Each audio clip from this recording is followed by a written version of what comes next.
Hey, how you doing, Nick? Hey, Dad, how we doing? Good. So, welcome everybody back. It's a little bit different style of video we're doing here. Being that we're so far away, we decided let's try something new on how we record a video. So, today's topic, we're going to be actually talking about the Argentine 1891, and it's kind of family of rifles almost. Yeah. But so, yeah, Dad, what's a little bit of history about it? If you want to cover a little bit about it. Sure. Bear with me. I'm kind of going off some of my notes I've got here. The the uh, the 1891 Argentine Mauser. It's basically based off the 1889 Belgian, and how we get there. Uh, it all started years prior. After the Mauser brothers finished working on their Model 71, in 1880 they started working on a smaller caliber rifle in smokeless powder. But in January of 1882, Wilhelm Mauser, brother of well-known Paul Mauser, died. Uh, and due to the death of Wilhelm and everything, they kind of failed to come up with a new design uh, that would be completed by 1882. And about that same time, the German Rifle Commission started to perform and create their own rifle design, which would be further in the future be known as the 1888. So, yeah, I Uh, think we actually have one sitting right here. yeah, yeah, So that's yeah, in 1888. this Uh, actually was upgraded to the '05 during World War One, but the original one, so it's a box fed. It ran off an M block, just like this one actually. So this would go in, feed off the 5 round M block, and this would fall at the bottom, the clip. So yeah, it's a super cool rifle. I know this is one of mine, and my dad's got the other one over still at his house. But yep, uh, yep. I'm not going to get that. Looks just like Nick's. but yeah, other than that, they're gorgeous rifles, super nice to shoot. But yeah, this is that. So this is where they decided to start go with. Okay. So what else we got? Uh, During the mid 1800s, Belgian wanted to adopt a magazine rifle to replace its current rifle, known as the Albini. I'm probably saying that wrong, and that's a if you think of our trapdoor Springfields, it was kind of a rifle of that design. Uh, and they had several trials uh, to come up with a new rifle to replace the Albini. Paul Mauser did not compete in the first few rounds because himself and everybody else was having issues with the new smokeless rounds that have come and hit the market. Uh, so as of the last rounds, there was 24 participants, which began in May of 1889 and continued into that summer. The trials finished in August, with Mauser winning over a Mannlicher derived design and then again. The rifle was adopted in October of 1889, and that became what we know the M89, the 89 rifle. Mm-hmm. Uh, that's with the new Belgian rifle. And Nick, I believe, do you have one of those or? I do not have one currently. I've Okay. been looking for one for a while, but describe a little bit of the differences. I don't know if you've had any of that information typed up, but some of the main differences that I'm aware of was the original 89 had a more of a heat shield over its barrel, kind of like the Gewehr 88 did. Right. Um, but other than that, I believe the bolt system is exactly the same. Magazine is exactly the same. Just yeah, that was the biggest key difference was the barrel jacket around it. So, Right. but yeah, Wasn't there also a design how they locked in the magazine? Or am that I was a thinking ahead? that we're thinking ahead there. So, Okay, okay, that's fine. Uh, but, the the Belgians, they when they adopted the 1889, they had several different versions. They had a model 1889 carbine with your standard bayonet. They had the model 1889 carbine with yet again, I'm probably saying that wrong, and that's basically a sword, for lack of a better word. And there's different shorter variations of each one of those. hmm, Uh, as you get into the more modern era, that same rifle, the 1889, in about 1916, had some more modifications done to it and modernized a little bit.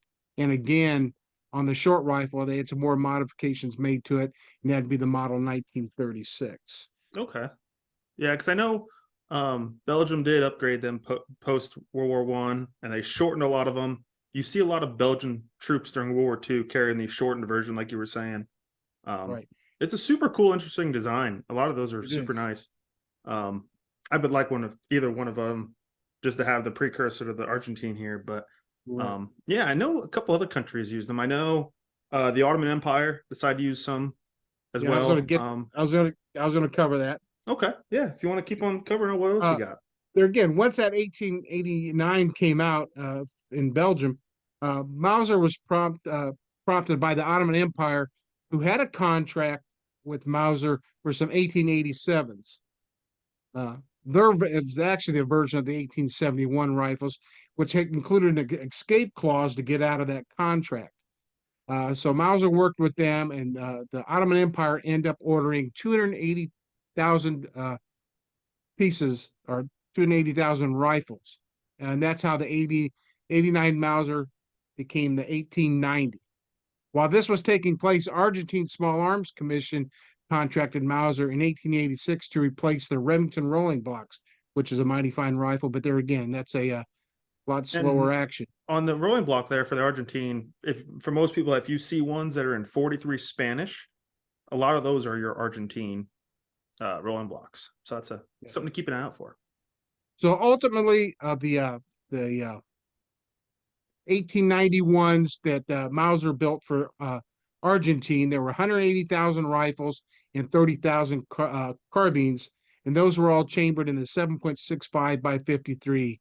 And they were designated the Mauser Modelo 1891, and that's the rifle that we're going to discuss today and show you some loads that we've done, range footage. I'm kind of shocked it's actually that low in numbers. I was expecting, with how common these rifles are, I was expecting more of a quantity made and purchased. So, Yeah. unless that's the original contract. That's probably the original contract. Okay. So, okay, let's see here. Look, few specifications. The rifle itself weighs about 8 pounds. Like I said earlier, the caliber is 7.65 by 53 Belgium, sometimes called Argentine, but it's commonly referred to as Belgian because Belgium had originally had rifles chambered in that same caliber. The finish of the gun is blued with wood furniture. It is a bolt action style gun with a 5 round uh, extended magazine, which later the popularity became a 5 round internal magazine or a removable detachable magazine. yeah, But because I this believe has aren't these a single horizontally stacked they're- compared to they are counter stacked like later yeah, they on? are single stack instead of a stagger tack. Okay. There again, the Belgian round is not a rimmed round. It has the ejector groove in it, so it's a pretty modern style of cartridge. And the sights range all the way out to 2,000 meters. So, and I believe so. I know I've been doing some research for mine here. The early site is a little different from the later site that you're used to seeing, if I'm not Yeah. mistaken. I believe the early site both went out to 2,000 meters. But I believe on the early site, everything was on the left side of the site, and they were a lot finer adjustment. I believe the later site, which we both have, and we'll have pictures here posted in both of them. Yeah. I believe these stagger, if I'm not mistaken. Yeah, they stagger starting all the way down to 400, just stagger all across, all the way up to 2,000. So, but Now, if I'm not mistaken, but I think both of our rifles have the short top handguard. Didn't they correct. have models that had a longer top handguard? Yes. So actually, it's very similar. I'll post some photos later. Similar to kind of how the Peruvian was. That was a later modification done to them. I know the original ones would have had the shorter. And then that's something we can get into if we want to here shortly, is the updated modifications that these would have saw later on. So Yeah, let me. Do we want to do that, or we want to go right into the basically uh the cartridge itself? Let's cover some of those modifications, and we'll come back to the cartridge, and we can then there we can go into range footage. okay, stay tuned. All righty. A little more information on the 1891 Argentine.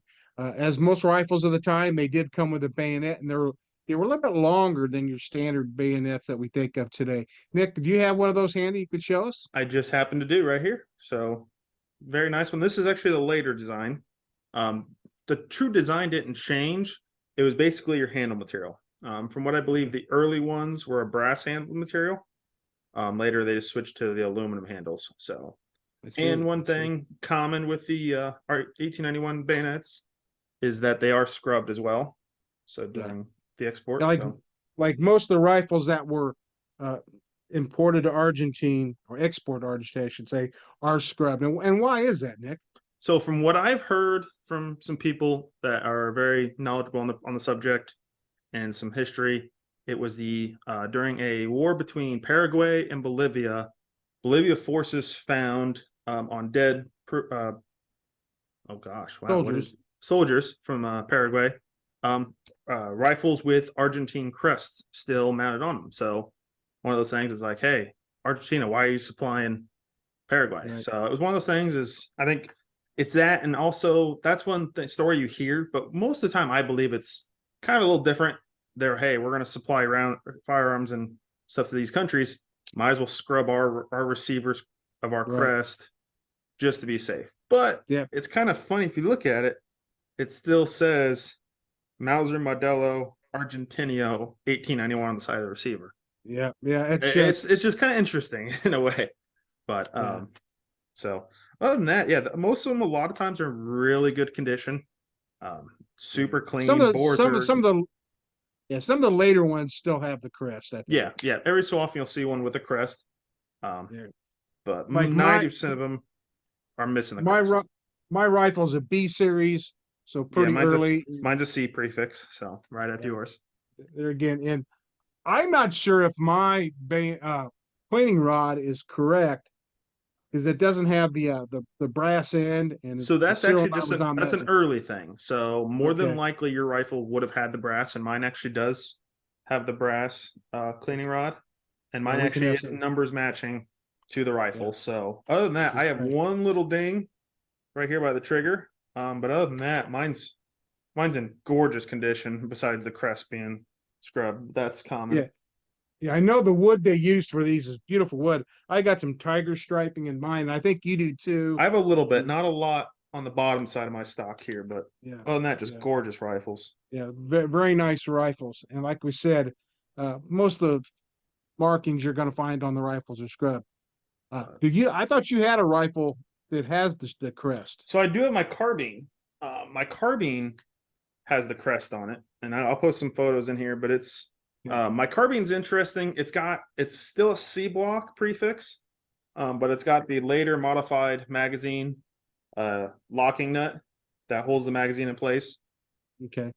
Mine also has been refinished and restocked when it was exported. But other than that, I didn't pay a whole lot for it. It's really clean gun. Other than that, numbers matching. Yeah. But Now, yeah, yeah, they're out there to keep a lookout. Many have been sporterized. My father purchased this one, oh God, 10 plus years yeah, ago, and it was a beautiful rifle, but somebody had chopped it down to try to make a carbine and cut the stock down and did some hand checkering themselves, but and bent the bolt. But I'll tell you what, before they did this, this would have been a beautiful rifle. I hate it when people do things like that. And there again, some things like this drive the price down on some of these old guns. I think he paid, uh, you know, less than $400 for this, but well, commonly you'll I see didn't think the he paid that. He might have paid $150. I don't think he yeah, paid a ton. yeah. I don't remember what Grandpa paid for that. But there again, you commonly see the long rifle in ranges from about $400 for a rough one up to 1,000 plus, depending on what accessories you have. You have a bayonet, you have some a Yeah, and belt, if and the especially ammo if it has pouches. if it has the crest, say it has crest, I've seen those go for north of $1,000 all day. Yeah, yeah, And even you see these, the aluminum handle bayonets are even going higher price now. I'm seeing these things go for close to $200 now, which is yeah. crazy. And the brass handled ones, which are early, I'm seeing those go for almost 300. It's just crazy what these things are getting up to. And but most time they're in really good condition, really gorgeous bayonets and things to play with. So Right. Now let's talk a little bit about the cartridge itself. Like we okay, said before, it's a 7.65 by 53. Commonly, it was a round ball cartridge and round nose, you mean? round nose, correct. That's what I mean. And let's see, the original, let's try to see here. I think it was a hundred and right around 180 grain bullet, give or take. Mm-hmm. Can you see? my notes are so small on my I screen. believe it was 180 grain, if I'm not mistaken. It was very Yeah, similar to the design of the German round at the time. Still right. elongated torpedo nose, round nose projectile. So Yeah, but as times improved, they did come up with they started using the Spitzer bullet.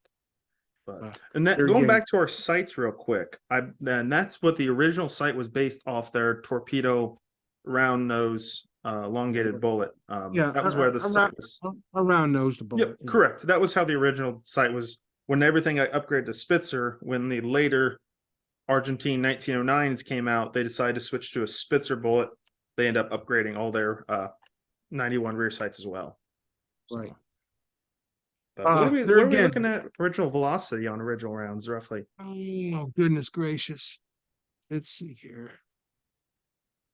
The original. Let's see here. Original.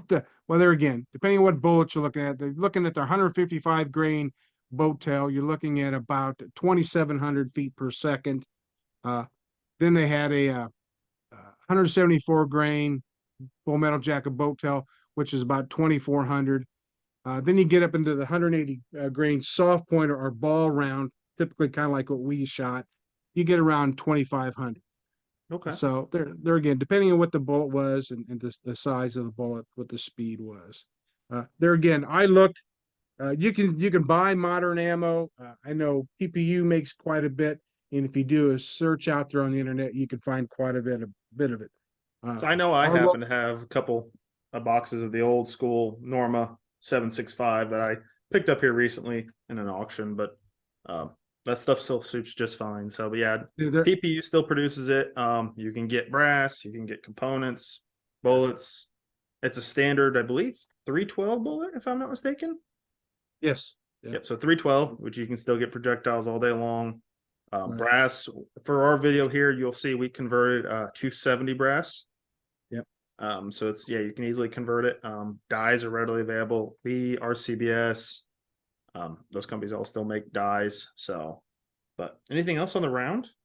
No, like Nick was saying, when we went get ready to go to the range, we did not have any Argentine brass, and I wanted to make some. So I took some old, once fired 270 brass, needled them, trimmed them down, and resized them for the Argentine rounds here. We ended up using a Lee cast bullet, like he said, it was a 812. Uh, I'm sorry, let me rephrase that. It's the Lee mold 812 by 185 1R. There again, I think that by the time I did my casting and everything and we did epoxy coating, we ended up with about 190 grains. Yep, I believe that's what I actually put in the chronograph data. Yeah. So We used accurate 5744. I'm not going to give you the actual load data. You can look it up. And but there again, it's fairly mild load. And I believe our Crony data came in just a little it was less than what they had for it was 180 grain. slightly less than what the book was Slightly, saying. Not yeah. much, very slightly.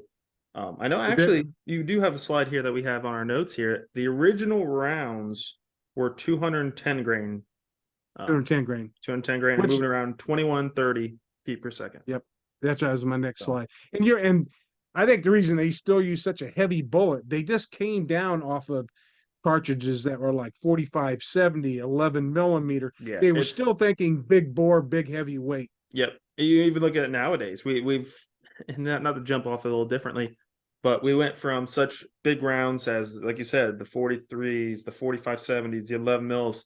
We started going down. We went into your 7.65s, your 8 millimeters.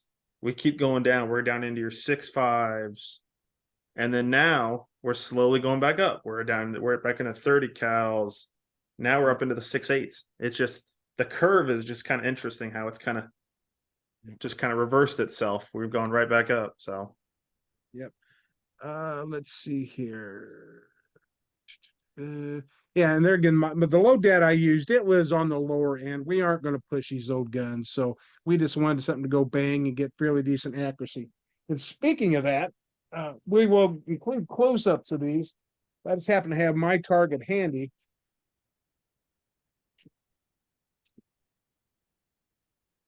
that's There's pretty my incredible. That's pretty yeah, pretty good 50 for yards. and that's aiming right at the bottom of the black. That was our point of aim. There again, 5 rounds. Got an average foot per second of 1487. We had a 1.13 its group, and at 50 yards, that equates to 2.7 MOA. That's at 50 yards. But there again, we stretch out to 100.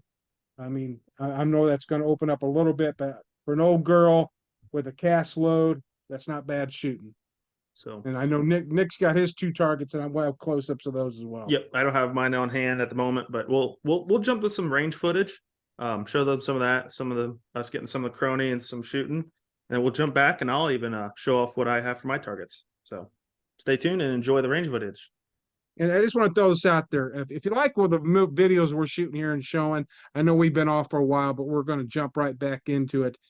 Please share, like, and subscribe to our channels. We could really use your support in some of the things we do. So. Yeah, and if you like you said, if you like this style, throw a comment down below. Let us know what you like, what you dislike. If you just want to see some changes on this, yeah, just throw it. We're always up to comments and feedback. So yeah, throw that down below, and here's some range coverage.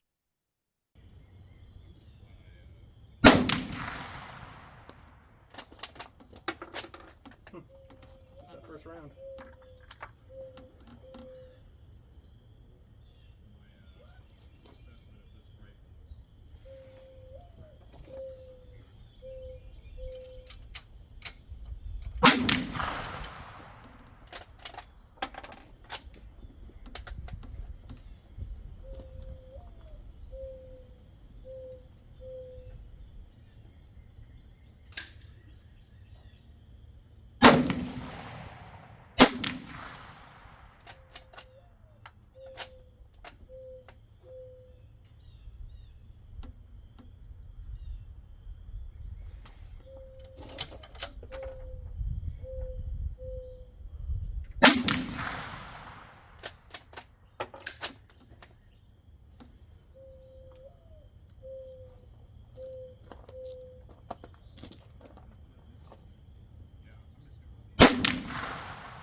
Okay, we're filming.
aiming for steel.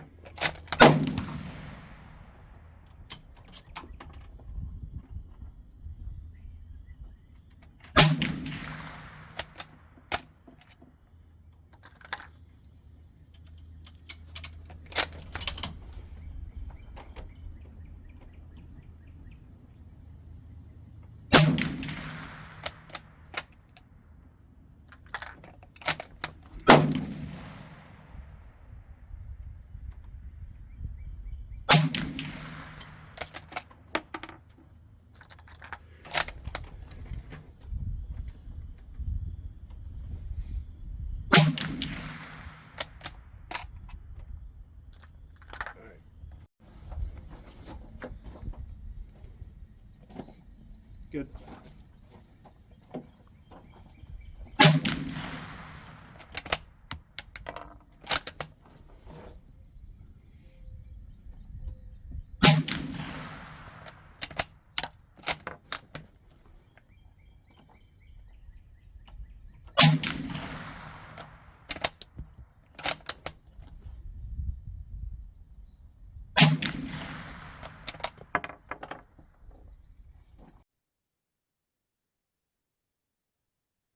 All right, we're back. That was fun. I mean, the rifles did extremely well at the range. Absolutely did. So I know. Go ahead. So I know I have my target here. And mine shot incredibly well. My point aim was actually here at 6 o'clock, right below the X and 10 to 9 ring. Hold I that hit up a just a little bit low. more. Start to see. There you go. So I hit a little low, but that's something that can just be the sights get pushed up. My average was about 1480, so 1484 to be exact. Extreme spread of 40 with a standard deviation of 17, which for these old rifles, with that powder and that bullet, the cast bullet, is pretty incredible. And my group size is even really well.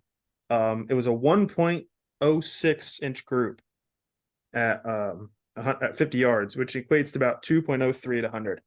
So for the way the sights are on these rifles and for it to hit like that is pretty incredible. So yeah. So how'd yours end up doing? Well, you said your feet per second were 1480? 1484. Yeah, I was 1487. Between two rifles, that's pretty good. What was your ES? My extreme spread was 40. Now was 45. And your SD? 17. Now was 15. That's pretty duplication between two separate rifles. There again, I'm a little low. Point of aim was 6 o'clock. But you know, these rifles weren't intended for a 50-yard range. No, and these are actually a little lighter than the actual service projectile. So it's I think if I were to find a mold that casts to that 210, which I'm looking for a 312 diameter, if I can get one around that 210-ish, 205 inch, for instance, and we try this again, wouldn't shock me we hit dead center. You know, and there again, we were still climbing in the arc at 50 yards. There again, at 100 yards, we probably a bit closer in the black. But you know what this round really reminds me of shooting? It reminds me a lot of 7mm. Absolutely. Yeah, this is, and those are more videos we're going to be making here soon, hopefully, is my 7mm collection has just taken off since moving over here to Kansas City area. Yeah, you're a lucky dog. I know, hopefully you're soon behind me, but so yeah, any more on this cartridge you want to talk about, or on after our range trip, or? No, I tell you what, for an old rifle that's stripper flip fed, cock on close. I don't know if I mentioned that earlier. I don't have the original stripper clips. I've got to get some. We tried some regular 8mm 6. Some of the ones I've had, none of them really fit in there right. No, the original ones for the 91 are what I would call what we've been called in the collector community the slim side. There's like no ribs or anything. Let me grab. Yeah. Oh, I know what you're saying. So here's a regular stripper clip. They got these two little ribs, and but the original ones, I'll post a photo in here, and I'll give the company that I got a photo from is Liberty Collectors, sold one time, and yeah, there's no ribs on the side, smooth back. It still has the spring on the inside, but we call them the smooth side. Is what we call them in the collector community. You don't see those a ton But a lot of people say you can actually use the Argentine 1909 stripper clips in these as well, because Yeah, it's just I the have any of updated those. rifle.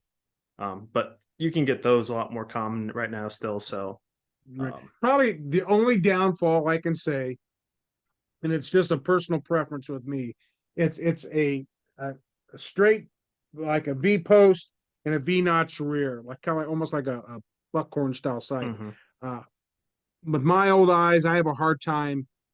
I have to focus on the front sight is what I have to do. I still prefer a peep, but they didn't have peeps back then, or if they did, they were extremely rare. But there again, the gun's just plain and simple work. I mean, Yeah. smooth action, like say, close on bolt. It's got your toggle safety like most 99 point Mausers had, let's say, and it works. Yep. I know Yeah, for me, if there was one thing I could change is the cock on close. I'm not a huge cock on close guy. That's me personally. Um, I just like a cock on open just is so much smoother in a bolt yeah, action. That's just, but during that time, I don't know of any other rifle that was cock on open yeah. on a bolt It, gun. it's I think I think that it's they, I think it's a European thing. yeah, I think at the time it was the way the Mauser rifle progression was going. They were just cock on open only. Yeah. Um, I know one thing we did not mention. what's that? That is how you release the bolt, how it's Oh, got the it is a very interesting release. So I don't know yeah, if you want to show that off, or if you want me to show it off on like the carbine, for instance, because it is the same. yeah. Where most Mauser actions, you've got the lever on the side of the action to release it. This has that same lever, but it's got a longer arm that comes up over the rear receiver ring where you put your stripper clip in and you pull on that and and that will release your bolt. Yeah, it does make getting a bolt out very easy. 'Cause there are some of those Mausers out there that are just a pain in the butt to try to do. Yeah, this one, like you said, you just pull that lever, Yeah. and then it reminds me of thank you, and the bolt just comes right out. But other than Right. that, super smooth. Yeah. Um, The bolts are in the white. They are a two lug bolt. but I know one other thing we did not mention as well. Um, that's just kind of we were talking about this morning when we were kind of getting this video idea set up. Um, is the what to look for on early guns that weren't upgraded. Yes, So I don't know if you want to keep your bolt out, Dad. I can. So yeah, grab your bolt. I'm gonna grab one out of my other rifle up here, my Peruvian, which we will get to here shortly. Um, so couple things to look for on the first the have make sure you have if you have say you have an earlier serial number like an A block, a B block, a C block, those first couple prefix blocks. Um, so I don't know how well it's going to show up. I might show some photos. Is if you look at the back of your cocking pieces, the cocking piece shroud, you can see on this one, there's two little ears that protect the back of the bolt. So on my dad's, you can see it's smooth on the sides. So the smooth side on his is the early model of the cocking piece shroud. So and they just updated to the winged ones later on, just for some extra protection. The other feature is, and I don't know how this is going to show up, is the extractor on the bolt. So on this one, you can see it's kind of off centered, ever so slightly about 1, 2 o'clock. If you want to show them that yours, Dad, yours is actually straight up at 12 o'clock. And that was the original design. Was at 12 o'clock. It actually was upgraded to this right off He said he said center. he's saying 12 because when your bolt's closed, your Yeah, when handle's you're right both closed. at Yep. 3 o'clock. Yeah, when it's open, basically right in line with your bolt, where your bolt sits. Well, it's perpendicular to the bolt. Perpendicular. Yeah. But no, other than that, if that's the early way is right. No, I mean right in line with your handle. Should be Right. right in line with the handle. So, but they upgraded that. I believe they said they were having issues with extraction. Um, but that's just one thing to look for. So, and those are actually a couple. Like I mentioned earlier, the way the magazine is locked in, the early ones they do not have that locking nut. Later ones they have the locking nut. Believe those are the main ones to look for. Like we said, the cleaning rod, the hand guards. But Other than that, there are some beautiful some markings. A lot of the markings on these are just Oh, gorgeous. I was Like this, noticing that. the stock cartouche. I know we'll post some photos, but some of our stock cartouches are just gorgeous. Even the little hand ones that you see on all these. So Yes. it's incredible how we'll post some photos how incredibly fine detail these are on these stamps on all the parts, and you see Yeah, those. I don't know if that's an arsenal mark or just a proof mark or something, That would but be it's their, I believe like their two, proof mark. like it's like two hands handshaking. Yep, and Pretty there's cool. one I just found out about from a buddy that's also here on YouTube the other day. It's kind of like a wizard's hat, and I need to look for that on my rifles. I haven't really looked for it, but it's one I need to look for and see if my rifles have it. But other than that, those are really what to kind of look for to distinguish an earlier gun with the early features to the later models with the upgraded features. So, Right. uh, Excellent. You say you had something else you were going to show to us? so some interesting features, not features, history here is I have my regular 91 long rifle. We have the 91 carbine. They made the 1891 engineers carbine, which the difference in those is still the carbine length, but they had a bayonet lug built on for a bayonet here on the other side of the stock. That's probably one of the next ones I'll be getting for these. Now finish the 91 collection here shortly. Other than that, so later on in the run, Argentina come to find out they could not afford to purchase some of the rifles from Germany. So at the time, they're like, hey, we can't purchase these. So they actually made it all the way to Argentina and could not pay for them. So they had to send them back.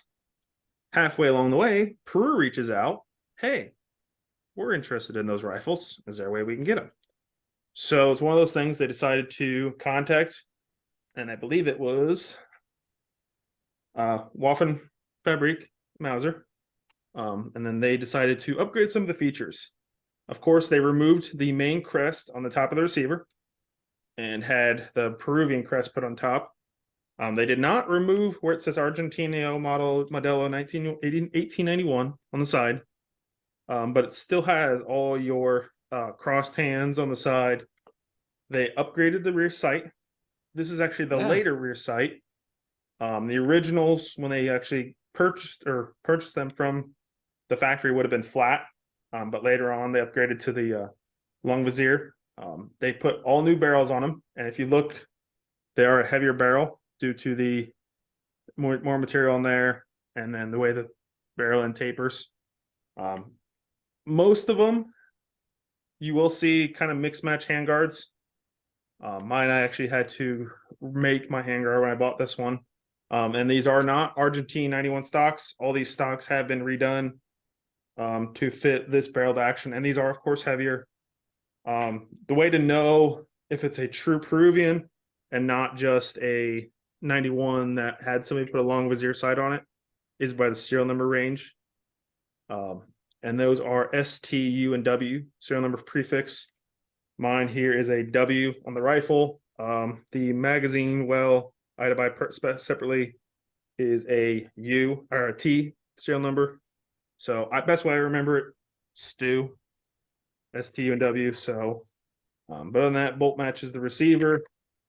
So other than that, they're just gorgeous guns. This one, really, if you look at it, it's like it's a pretty beater. This one's not in great shape, but it's in decent shape. But I didn't pay a ton for it.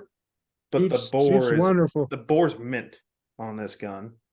But yeah, most of the time the crests aren't put in very deep, so most of the time the crests are kind of rough and missing. I can still see a little bit of my crest on top. I'll post some photos. But yeah, like I can see I can see the little wizard hat right now on my bolt release lever. I can see the crossed hands on a couple of the parts. But other than that, gorgeous gun. That's just kind of something cool to look for if you're wanting to collect some of the Argentine style family rifles, the 91 series. So, but yeah, it's still, and I always have like the long visir sights on it. So, About what year would have Peru been buying those? oh, geez, I don't remember off the top of my head. I'll put a post comment here on the Because screen. with that long as their sight, I'm wondering if it's pushing the 1898, because that's what the I believe it was magazine. closer to that, but like I said, I'll make a note and I'll put it on the screen here when these were. But other than that, this is a gorgeous one. I want to thank a friend of mine who was able to get me this for a really, really good price. But other than that, she's just really gorgeous. So just So kind of how'd that one shoot? yeah, that was shot. I had shot it before, and it shot really well.